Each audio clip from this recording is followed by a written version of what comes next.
je m'appelle Jean-Marc Manac, je suis journaliste d'investigation indépendant. Je travaille beaucoup sur les services de renseignement, sur tout ce qui est technique des systèmes de surveillance, la cyberguerre, les hackers. Donc tous ces milieux qui ont un petit peu fantasmé pas mal de monde.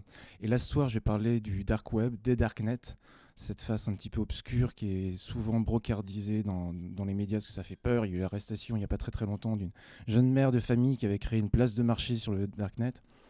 Et en fait, on raconte beaucoup de bêtises sur le darknet. On raconte que c'est le repère des pédophiles, que c'est le repère des trafiquants de drogue.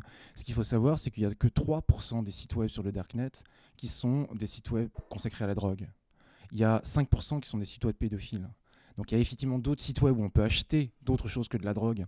On peut acheter des fausses cartes, enfin des cartes bancaires, des papiers d'identité, des faux papiers.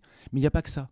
Il y a plus de 100 000 personnes qui tous les jours se connectent sur le darknet en France. Plus de 100 000. Et c'est pas pour acheter de la drogue, c'est pour protéger leur vie privée. Parce qu'en fait, ce qu'il faut bien comprendre, c'est que le darknet a été créé à la base par l'armée américaine pour permettre aux soldats américains, quand ils sont en opération, dans des pays étrangers, de pouvoir se connecter à Internet en toute confidentialité. Depuis, ça a été récupéré par la société civile.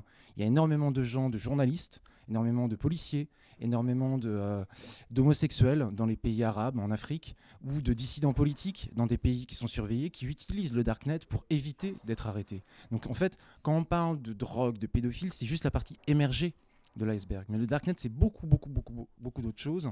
Et on voit aujourd'hui, Facebook s'est lancé sur le darknet, le New York Times s'est lancé sur le darknet, de plus en plus de sites web se lancent sur le darknet pour lutter contre la censure, parce qu'il y a de plus en plus de censure dans de plus en plus de pays.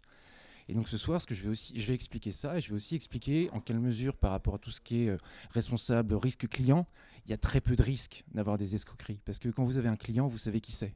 Or, par défaut, les gens qui sont sur le darknet, ils vont pour être anonymes. Donc ils ne vont pas passer par le darknet pour faire du business.